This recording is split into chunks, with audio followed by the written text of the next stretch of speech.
इस तस्वीर को गौर से देखिए। रेड सर्कल में जो शख्स बाबा साहब के लिए चाय लेकर खड़ा है उनका नाम है BN राव। और अब ये ट्वीट पढ़िए। ये शख्स है लखन मीना, जो लिखता है कि BN राव एक मामूली क्लर्क था। बाबा साहब कहते थे कि राव ये फाइल लाओ, वो फाइल रखो, टेबल साफ करो, चाय लाओ, और राव साहब यस सर बोलते थे। और आगे लिखता है कि BN राव मामूली ग्रेजुएट था और बाबा साहब के पास 32 डिग्रियों के सामने वो बौना था। लेकिन सच्चाई क्या है? तो गुरु सच्चाई ये है कि BN राव कोई मामूली क्लर्क नहीं थे, बल्कि एक IPS अधिकारी, अंतरराष्ट्रीय न्यायालय के न्यायाधीश और भारतीय संविधान के मुख्य सलाहकार थे। लेकिन भारत के संविधान पर काम करने से पहले 1946 में वर्मा के प्रधानमंत्री यू ऑन्ग सान ने उन्हें अपने देश का संविधान लिखने के लिए बुलाया था, जिसे वो पूरी ईमानदारी के साथ कंप्लीट करते हैं। इसके बाद ब्रिटिश सरकार चाहती थी कि राव को कलकत्ता हाईकोर्ट का जज बनाया जाए, लेकिन उन्होंने इनकार कर दिया। उन्होंने कहा कि मैं भारत के संविधान के लिए काम करना चाहता हूं। और फिर जुलाई 1946 में वायसराय लॉर्ड वेवेल ने उन्हें भारत की संविधान सभा का संवैधानिक सलाहकार नियुक्त किया।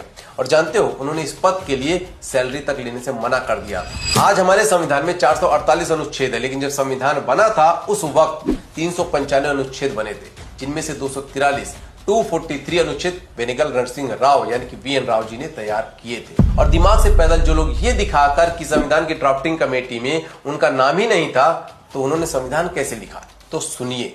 जैसे कोई इंजीनियर इमारत बनाने से पहले उसका ब्लूप्रिंट तैयार करता है, वैसे ही उन्होंने संविधान बनाने के लिए एक ड्राफ्ट तैयार किया था, जिस पर बाबा साहब के प्रारूप समिति के 7 मेंबर्स और संविधान सभा के 299 मेंबर्स मिलकर चर्चा, बहस और संशोधन करते हैं। और फिर कहीं जाकर 395 अनुच्छेद और 8 अनुसूचियों वाला भारत का संविधान पूरा तैयार होता है।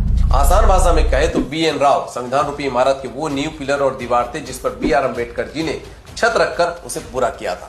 और इसीलिए 25 नवंबर 1949 को संविधान सभा में अपने अंतिम भाषण में डॉक्टर BR अम्बेडकर ने कहा था कि जो श्रेय मुझे दिया जाता है वह वास्तव में मेरा नहीं है, उसका कुछ हिस्सा सर BN राव जी को जाता है। मुझे जो भी श्रेय दिया जा रहा है वो मेरे अकेले का नहीं है, इसका कुछ हिस्सा जाता है सर BN राव को, जो कि हमारी इस सभा के संवैधानिक सलाहकार हैं। और सिर्फ BR अम्बेडकर ने ही नहीं, बल्कि डॉक्टर राजेंद्र प्रसाद जी ने भी कहा था कि बेनेगल राव वो व्यक्ति थे जिन्होंने संविधान की एक स्पष्ट परिकल्पना दी और उसकी नींव रखी। लेकिन मैं ये नहीं कहता हूँ कि बाबा साहब का संविधान निर्माण में योगदान नहीं है या फिर BN राव असली संविधान निर्माता है। लेकिन जिस देश में सदियों से लोग अपनी राजनीति की जमीन बचाने के लिए इतने बड़े संविधान को बनाने का पूरा क्रेडिट सिर्फ एक इंसान को देते आ रहे हैं, वहां इस नैरेटिव को तोड़ना बहुत जरूरी है। इसलिए जब कोई नीला कबूतर ये कहे कि BN राव एक क्लर्क थे और बाबा साहब संविधान निर्माता, तो ये वीडियो उनके मुंह पर उठाकर मार देना। जय हिंद।